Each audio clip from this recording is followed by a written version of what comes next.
The voice that changed everything. A storytelling piece inspired by the sayings of Jesus. I was lost once, not just lost in direction, but in soul. Running after things that glittered but never satisfied. Trying to win the world, but losing my own soul. Mark 8:36.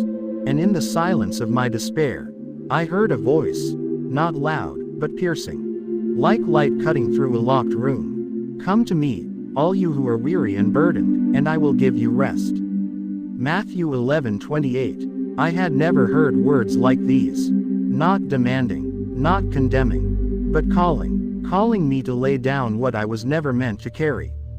Still, I doubted. Who was I to be chosen? To be loved? But again, the voice came. I am the way, the truth, and the life. No one comes to the Father except through me. John 14:6. He wasn't pointing to a path. He was the path. He wasn't just speaking truth. He is truth. He wasn't offering life. He is life. I started walking, stumbling. But I was met with patience.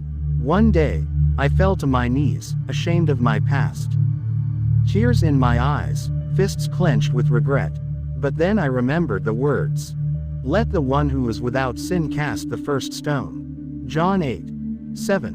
There were none, no stones, just grace, just forgiveness. I looked around me, people hungry, hurting, divided. But his voice still echoed. Love your neighbor as yourself.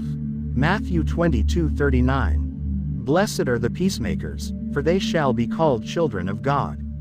Matthew 5:9. And I realized, this wasn't just about me.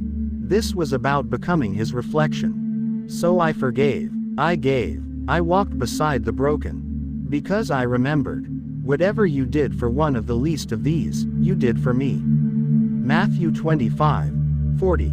And when darkness tried to creep in again, when fear knocked at the door, his voice reminded me, do not be afraid, only believe. Mark 5:36. So I kept going, not perfect, but renewed. Not without scars, but covered in grace. And now, when I hear that still, small voice say, it is finished. John 19:30. I know, the fight for my soul is over. He won. Love won. And because he lives, so do I.